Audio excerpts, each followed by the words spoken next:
Welcome back to our channel. The movie we will explain today is called John Wick, Chapter 4. The movie starts in New York City, where John Wick and his pitbull have taken safe haven with the Bowery King. John is punching a board until his knuckles bleed, and BK is available to ask him if he is ready to move after the high table. John honestly says, yeah. John travels to Morocco, where he chases guys working for the Elder on horseback. After killing the one's guys, John confronts the Elder for his ring, although John is instructed that the ring is long past. John then proceeds to execute the Elder earlier than departing. Back in New York, Winston and Sharon are summoned via the Harbinger to satisfy the Marquis de Graymont, who become dispatched by means of the excessive table. They've discovered of the Elder's execution, and the Marquis berates Winston for failing to kill John. As a result, the Marquis has the New York Continental condemned and blown up.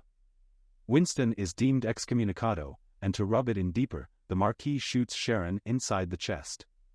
Winston remains by means of his pal's side as he dies, saying it must have been him. In Paris, a blind assassin named Cain is standing within the park as his daughter Mia is gambling the violin within the park.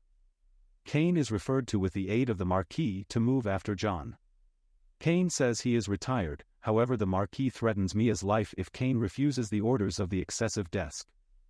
John heads to the Osaka Continental, controlled by way of his vintage friend Shimazu Koji, wherein his daughter Akira is his concierge. Koji meets with John on the roof, agreeing to provide him sanctuary in secret, even though Akira doesn't accept it as true with John being there. Quickly, the Marquis' right-hand guy Chitty arrives with his hit squad in an attempt to trap John out. Koji's personal guys show up and face off in opposition to the excessive table assassins through firing arrows within the darkness. When the hitmen make it to the roof, John grabs his gun and begins to do what he does exceptionally well. Even as Koji's guards are able to combat off maximum of the high-desk hitmen, Cain arrives and begins to rely on his very own body, setting up traps to help him listen where his goals are moving earlier than the use of his sword and gun to kill the guys. Meanwhile, Akira joins the combat and executes a number of Chitty's guys, however she ends up getting shot and wounded. John facilitates her and Koji get out while he continues to combat greater men, which includes removing several with a pair of nunchucks. He's found via Cain, the two of them viewing each different as former friends, so Cain is reluctant to move after John, however does so for the sake of Mia. John and Cain in a short fight earlier than John manages to get away. In the center of the gunfights, a tracker, Mr. No Person, and his German Shepherd are nearby, and he kills some of the gunmen going after John. He wishes the settlement on John's head too, but he claims that the current hit, $20 million, isn't always sufficient, so he is currently supporting John. As Koji and Akira are jogging out, they encounter Cain. He and Koji also are old pals, but Koji refuses to allow Cain to go after John, so that they have interaction in a sword duel. While it seems that Koji is authorized to walk away, he maintains up the combat until Cain supplies a deadly blow. Akira holds her father's frame as he dies and attempts to grab his sword to kill Cain, but he advises her in opposition to it in order that she does not now go through the same fate as her father, and he tells her he will see her once more.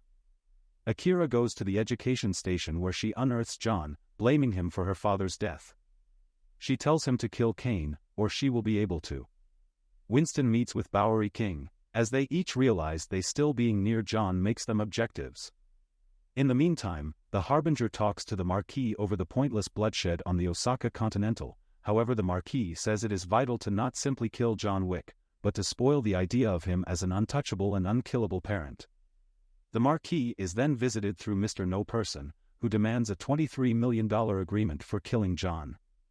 The Marquis responds by impaling his hand and forcing him to select either pulling the knife out or pulling his hand out to look in which his objectives lie. Mr. Nobody pulls his hand out, cutting among his fingers, and the Marquis agrees to honor his request. John meets Winston at Karen's tomb, providing his condolences for the loss of his pal. Winston wants to get again at the Marquis, so he tells John that so one can win his freedom from the excessive desk, he has to project the Marquis to a duel, even though it is believed that excessive desk duels have been simplest myths. The simplest individuals who can support John in his endeavor is his own family, but the Ruska Roma tore his price tag and severed ties with him. Seeing no other way, John consents to trying to find them out.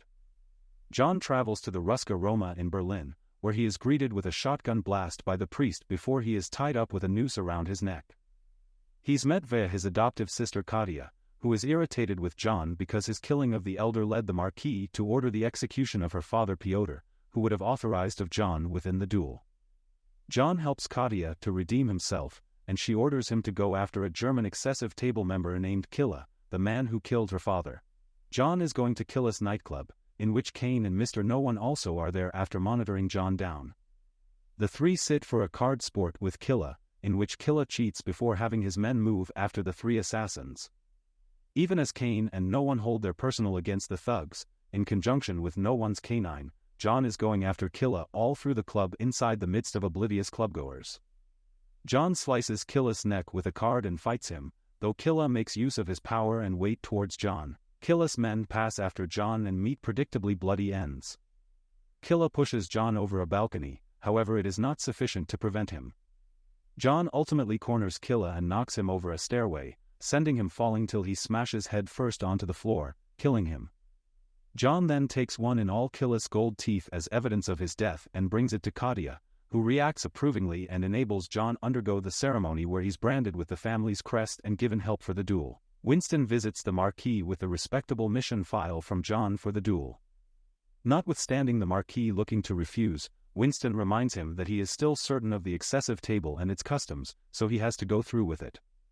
Similarly, Winston demands that if John wins, Winston will not be excommunicado, and his Continental will be uncondemned and rebuilt because it were, together with his control reinstated. But, the Marquis reminds Winston that he might be John's second, so if John dies, so will he. John arrives to take a seat down with the Marquis as the Harbinger presides over them to speak about the conditions of the duel. They'll meet on the Sacré-Cœur in Paris at dawn, and will duel with weapons. If both of them fail to reveal up before the closing date, it will likely be an automatic forfeiture and grounds for execution. Kane could be the Marquis's 2D, and he is of the same opinion to allow him and his daughter to lose if he can kill John. John goes to a church in which he sits to pay tribute to Helen, Bridget Moynihan. Kane meets him there in a friendly manner, telling him about Mia and what he has to lose. John later meets with Winston and Bowery King, the latter giving him a brand new gun and bulletproof health. The Harbinger reminds the Marquis of what could happen within the high desk if he were killed by means of John. To make certain that John no longer makes it to the Sacré-Cœur on time, the Marquis deploys Chitty and his thugs to go after him. A radio DJ also proclaims to different listening assassins that the bounty on John is ready for everybody who can kill him before sunrise. As John makes his manner to the Sacré-Cœur, ratings of assassins move after him. He faces off against gunmen inside the streets, even getting into the visitors around the Arc de Triomphe, capturing the bad guys or letting them get hit with the aid of cars. The excessive table continues music of his whereabouts, mainly to more assassins going after him. John enters a warehouse full of horrific men and fires explosive rounds at them. At the same time, nobody allows take out some of the assassins and contacts the Marquis, demanding a higher charge. The Marquis in the end concurs to a $40 million agreement, luring out extra determined and doomed hitmen. John subsequently makes it to the steps leading up to the Sacré-Cœur, killing several more assassins before Chitty suggests up and knocks him all of the way back off the steps. Kane shows as much as assisting John get to the top, assisting him kill Chitty's guys. Nobody arrives as nicely, fighting Chitty because he threw his dog into traffic, however he's K. With John's assistance, Chitty is introduced down, the canine bites him inside the balls, and No One places a bullet in his head. For good measure, the canine additionally pees on the toddler's face. John makes it mere moments earlier than the solar rises. He and Kane seize their pistols as they engage in an old-fashioned duel. Both control to hit every different twice. Inside the 0.33 round, Kane shoots John in the gut, but John doesn't fire. The Marquis then orders that he declare the coup de grace so that he may be the one to kill John Wick. He grabs his gun and aims for John before Winston tells him he's an boastful asshole and reminds him John didn't fire his remaining round. The Marquis realizes this too late before John blows his brains out. The Harbinger then publicizes that each John and Kane are loose from their duties to the high desk. John is going back down the steps and in short thinks about Helen, announcing her name earlier than he slumps over. John Wick dies a free guy. Winston and Bowery King bury John next to Helen, with his tombstone analyzing loving husband as he requested. BK asks Winston if he thinks John is in heaven or hell, to which Winston replies, "Who is aware of?" The two walk away, with BK continuing to appear after John's dog. Like and subscribe for more update. Thank you for watching.